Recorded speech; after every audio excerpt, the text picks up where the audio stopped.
শুভেন্দু অধিকারী স্বাগতম, বাংলার সূর্যোদয় শুভেন্দু অধিকারী স্বাগতম, বাংলার সূর্য। আমার সঙ্গে এই মুহূর্তে রয়েছেন দক্ষিণ চব্বিশ পরগনার কুলপি বিধানসভার প্রাক্তন বিধায়ক, টিএমসি বিধায়ক যোগরঞ্জন হালদার। যোগরঞ্জন হালদার বাবু, আমি একটা পোস্ট আমি দেখতে পাচ্ছি আপনি করেছেন আপনার ফেসবুক অ্যাকাউন্টে। পশ্চিমবঙ্গের নবনির্বাচিত মুখ্যমন্ত্রী মাননীয় শ্রী শুভেন্দু অধিকারীকে জানাই সুস্বাগতম। মানে এটা কি জাস্ট একজন মুখ্যমন্ত্রী হিসেবে আপনি এটা বলছেন, নাকি শুভেন্দু অধিকারীর কাজকর্মে দেখছেন তাতে আপনি সন্তুষ্ট? মানে কোন জায়গা থেকে এই পোস্ট করেছেন? আমি গত কয়েকদিন মাত্র মুখ্যমন্ত্রী বসেছেন, তো তার মধ্যে যে কাজগুলো করেছেন আমার ভালো লেগেছে অনেকগুলো কাজ, সেই জন্য আমি এটা পোস্ট করেছি। যেমন মহিলারা বিনা পয়সায় যেতে পারবে, বার্ধক্য বিধবা ভাতা টাকা বাড়বে, লক্ষ্মীর ভাণ্ডারের টাকা বাড়বে, এই যে বিষয়গুলো আমার ভালো লেগেছে, এই জন্য আমি ওনাকে স্বাগতম জানাই। আজকে তো ফলতাতে গিয়েছিলেন। হ্যাঁ, পলতায় গেছিলাম।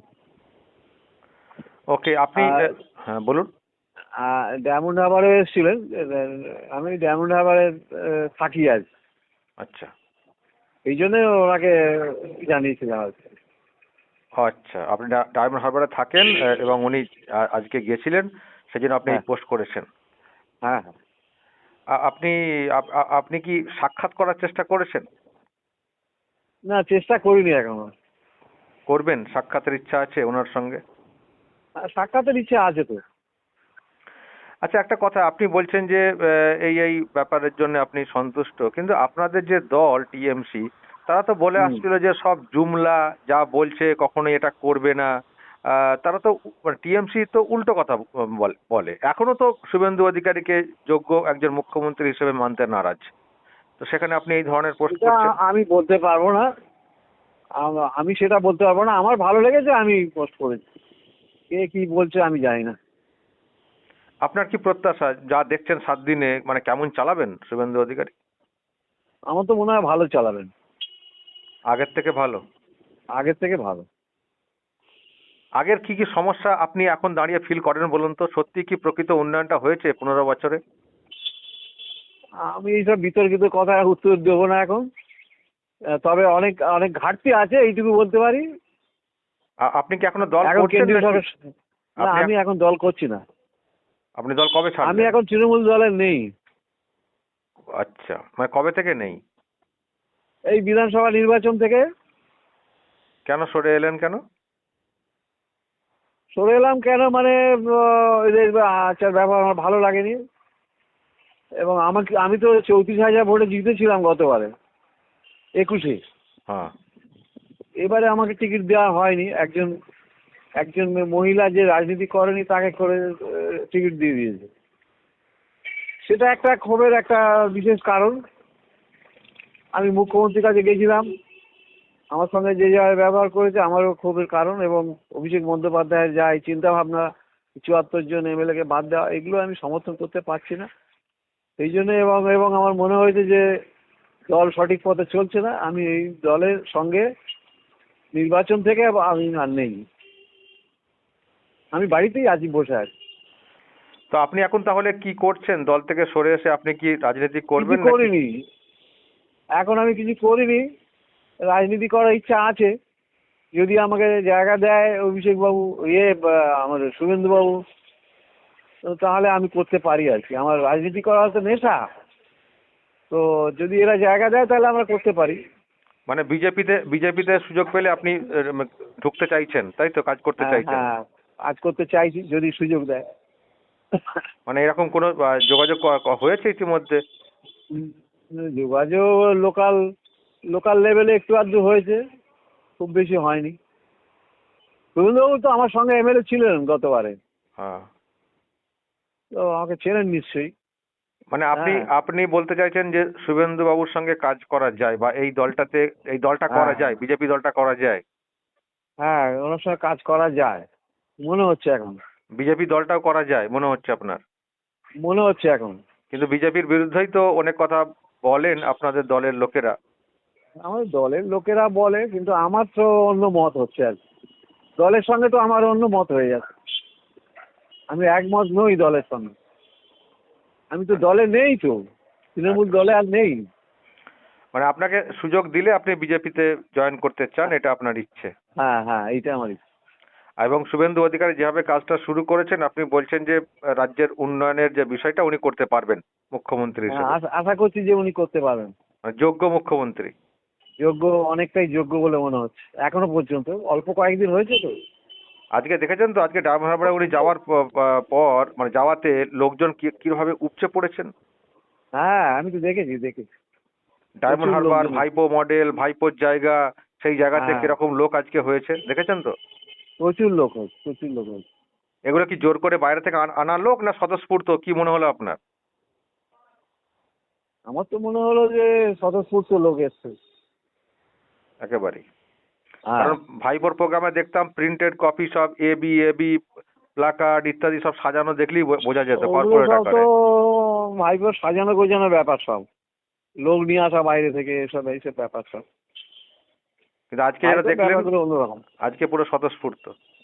হ্যাঁ, ওকে, অসংখ্য ধন্যবাদ ফোন লাইনে থাকার জন্য। ধন্যবাদ।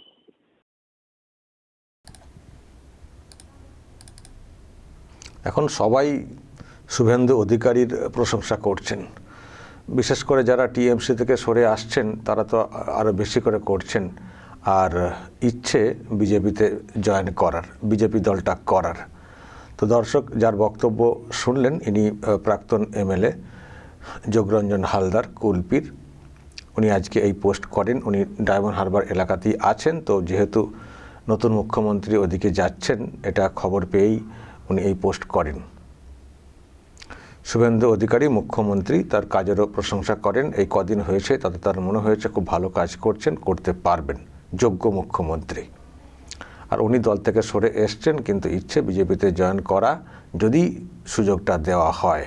লোকালি কিছু যোগাযোগ হয়েছে, বেশি যোগাযোগ আর উপরতলে হয়নি, কিন্তু ওনার ইচ্ছে বিজেপি যদি সুযোগ দেয় তাহলে উনি নিশ্চিন্তে নির্দ্বিধায় এই দলেতে জয়েন করবেন, পলিটিক্স করবেন। এখন বাড়িতে বসে আছেন। তো দর্শক বলবেন যদি আপনাদের কিছু বলার থাকে। একে একে আমরা দেখতে পাচ্ছি আজকে ওখানে আর একটা বিষয় তো হয়েছে, আমি তো সেটাও দেখিয়েছি আপনাদেরকে। ডায়মন্ড হারবারের বর্তমান এমএলএ পান্নালাল হালদার উনি সাক্ষাৎ করে এসছেন, উনি মুখ্যমন্ত্রীকে শুভেচ্ছা জানিয়ে এসছেন। প্রেজেন্ট এমএলএ, ইনি প্রাক্তন। এনাদের টিকিট বন্টন নিয়ে একটা ক্ষোভ আছে, তার পাশাপাশি আরও অনেক ক্ষোভ আছে। যেভাবে দলটা চলছিল সেইভাবে দল চলতে পারে না, তো উনি সেই জন্যে ডিটাচ হয়ে গেছিলেন ভোটের আগে থেকে, যেটা ওনার বক্তব্য। এরকম অনেকেই সরে গেছেন বলেই তো ধপাস করে পড়েছে না টিএমসি, আর এদিকে বিজেপির একটা বিরাট হাওয়াও ছিল, সেই জন্যই এরকম রেজাল্ট হয়েছে। তো এখন অনেকেই বিজেপিতে জয়েন করতে চাইছেন এবং মুখ্যমন্ত্রীর প্রশংসা করছেন। এখন দর্শক, ওনার ইচ্ছে জয়েন করার, কিন্তু বিজেপি জয়েন করাবে কিনা সেটা একটা প্রশ্নের। অনেকেরই তো ইচ্ছে এখন বিজেপিতে জয়েন করার। টিএমসির সঙ্গে ছিলেন, এখন টিএমসিকে অনেকেরই ভালো লাগছে না, তাদেরই ইচ্ছে মানে বিজেপিতে আসার। দেখুন, সবাই খারাপ এটা আমি বলবো না, সবাই যে, তবে আমি এটা বলেছি টিএমসিতে ভালো লোক খুঁজে পাওয়াটা মুশকিল। ম্যাক্সিমাম খারাপ, কিন্তু একেবারে সব খারাপ অল, সেটা বলাটা একটু বাড়াবাড়ি হয়ে যাবে। কিন্তু এখন কে ভালো সেটা খুঁজে বের করা কিন্তু খুব মুশকিল আছে। তো সেই জন্যে রেজাল্ট আউটের পর থেকে একটা দেখছিলাম খুব ঝোঁক উঠেছিল রাতারাতি বিজেপি হয়ে যাওয়া। আবার দেখেছি জয়েন করেননি, মানে জয়েন কেউ করাননি তাদেরকে, গেরুয়া আবির খেলে তারা নিজেরাই স্বঘোষিত বিজেপি নেতা হয়ে গেছেন, সমর্থক হয়ে গেছেন, এটাও দেখেছি, আপনারা দেখেছেন। এবং সেটা খুব বিপজ্জনক হচ্ছিল, রাতারাতি দল বদল করে আর অত্যাচার, লুটপাট, মারধর, যেখানে যার রাগ আছে আর কি সে রাগ পোষানো। টিএমসি লুট করছে বিজেপির ব্যানারে, এটা হচ্ছিল। আমি সেটার একটা প্রতিবাদ করেছিলাম যে হচ্ছেটা কি, এটা দেখতে হবে। আর নিচু স্তরে কিছু লোক জয়েনও করিয়ে নেওয়ার চেষ্টা করছিলেন বিজেপির তরফ থেকে, তাতে কিছু হয়তো পকেট মোটা হচ্ছিল, কিছু হয়তো ছিল, তো সেটাও কিন্তু বিপজ্জনক হচ্ছিল। আমি দর্শক দেখেছেন প্রথম থেকে এটা নিয়ে প্রতিবাদ করেছিলাম, তারপর দেখলাম বিজেপিও অনেকটা নড়ে চড়ে বসে যে না, এরকম কোনো কিছু এখন কাউকে জয়েন করানো হবে না। আমি গতকাল একটা খবর দেখলাম যে যিনি রাজ্য সভাপতি আছেন সমীপ ভট্টাচার্য, উনি যেমন ঘোষণা করেছিলেন যে এখন কোনো জয়েনিং নয়, উপরতলার থেকেও সেই খবরই এসছে এখনই জয়েন করানোর কোনো নেই। অন্তত 3 মাস কাউকে জয়েন করানো হবে না।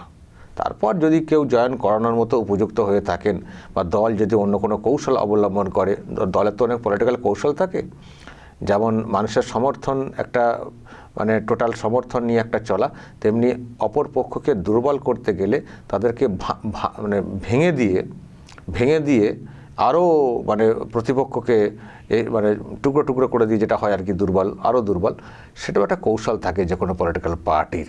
কিন্তু তার মানে এই না যে যত গুন্ডা চোর ডাকাত তাদেরকে নিয়ে নেওয়া হবে, তাতে অবশ্য দুর্বলের কোনো জায়গা থাকে না অপর পক্ষের, বরং নিজের দলটা খারাপ হয়ে যায়। যদি ভালো কেউ থাকেন যারা লিড করতে পারেন, যাদের সত্যিই গ্রহণযোগ্যতা আছে, সেরকম কাউকে নেওয়া যেতেই পারে। কিন্তু আবারও বলছি, সেই ধরনের লোক টিএমসিতে কোথায় কজন আছেন এটা একটা প্রশ্নের। এখন দর্শক ইনার ইচ্ছা প্রকাশ করছেন, ওনার ইচ্ছা, ওনার ভালো লাগছে, উনি চাইছেন বিজেপিতে জয়েন করি যদি সুযোগটা দেওয়া হয়। শুভেন্দু অধিকারীর সঙ্গে পলিটিক্স করেছেন, ফলে ভালো করে চেনেন, তো এটা হচ্ছে ওনার আশা। কিন্তু সে আশা পূরণ বিজেপি করবে কিনা সেটা একটা প্রশ্নের। ফলে সেই পার্টটা বাদ দিন। উনি ইচ্ছা করছেন জয়েন করার, সেটা জয়েন হওয়া হবে, নেওয়া হবে কি হবে সেটা অন্য বিষয়।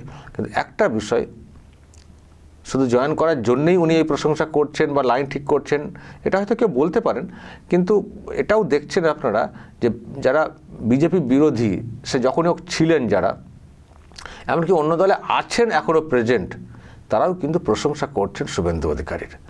যেমন যোগরঞ্জন হালদার এখন এক্স হয়ে গেছেন, তৃণমূল থেকে সরে এসছেন, উনি প্রশংসা করছেন। আমি আবার বলছি যে আগের যিনি আজকে ডায়মন্ড হারবার থেকে যিনি প্রেজেন্ট এমএলএ, তিনিও তো শুভেচ্ছা জানিয়ে এসছেন, প্রশংসা করেছেন, আমি তার বক্তব্য শুনিয়েছি। গতকাল আমি একটা বক্তব্য শুনিয়েছি কংগ্রেসের এখনও নেতা, বিধানসভার বিরোধী দলের নেতা আব্দুল মান্নান। আমি কাল লাইভ তার একটা ইন্টারাকশন করেছি, যারা দেখেননি দেখে নেবেন। তিনিও কিন্তু শুভেন্দু অধিকারীকে যোগ্য হিসেবে প্রশংসা করেছেন। ফলে এই 7-8 দিনের যে তার পথ চলা, এতেই কিন্তু বেশ নজর কেড়েছেন মুখ্যমন্ত্রী হিসেবে রাজ্যের বিভিন্ন অংশের মানুষের। আমি চেষ্টা করছি আরও অনেকের রিয়াকশান নেওয়ার, যারা সিভিল সোসাইটি, তাদেরও কারো রিয়াকশান নেব, কারণ আমাদেরকেও তো একটু মত নিয়ে চলতে হবে না। তো মানুষ কি মনে করছেন শুভেন্দু অধিকারীর মানে এই কাজকর্ম নিয়ে, সেটাও কিন্তু মানে একটু জানার ব্যাপার রয়েছে। তবে আমারও ব্যক্তিগত যেটা মত, যেটা আপনারা অনেকে হয়তো জানতে চান, আমারও মনে হচ্ছে যে না, ভুল চয়েস কিন্তু না। আর আমার চয়েস তো অনেক আগে থেকেই, আমি তো অনেক আগে থেকেই সত্যিই চেয়েছিলাম শুভেন্দু অধিকারী মুখ্যমন্ত্রী হন, এবং ওনাকে একজন নেতা হিসেবে আরামবাগ টিভি সবসময় চেষ্টা করেছিল সামনের সারিতে সবসময় রাখা, সামনের সারিতে। তো পরিবর্তন এসছে, উনি মুখ্যমন্ত্রী হয়েছেন, এবং যে কদিন কাজ করছেন তাতে সত্যিই আমাদের প্রত্যাশা পূরণ হচ্ছে। ফলে যে ভাবনা নিয়ে এগোনো, সেইভাবেই আমার মনে হয় এগোবে। উনি ভালো কাজ করবেন, আর দল ক্ষমতায় এলে অনেকেই আসতে চান, এবং অন্য জায়গা থেকে এসেই দল বড় হয়। কিন্তু চোর ডাকাত, করাপ্টেড এইসব লোক যেন না ঢুকে যায়, তাহলে কিন্তু দলের বদনাম হয়। আশা করি বিজেপি যারা আছেন সেদিকটা দেখবেন, যাতে করে যে দৃশ্য আমরা দেখে এসছি, যে করাপশন আমরা দেখে এসছি একটি দলের কাছ থেকে, সেই ধরনের উদাহরণ বিজেপি হয়তো করবে না, এটা আমরা প্রত্যাশা রাখছি। এখনও তাদের বিরুদ্ধে বলার মতো কোনো জায়গা নেই। এখন আমাদের প্রত্যাশা বা আশা রাখতে হবে, তারপর দেখা যাবে। দর্শক বলবেন, যেভাবে শুভেন্দু অধিকারীর প্রশংসা দিকে দিকে হচ্ছে, বিভিন্ন জায়গা থেকে হচ্ছে, এমনকি প্রাক্তন এমএলএরও বক্তব্য শুনলেন, আপনাদের কি মত অবশ্যই বলবেন। দর্শক মতামত যা বলার বলবেন কমেন্ট বক্সে, নজর রাখবেন আরামবাগ টিভিতে।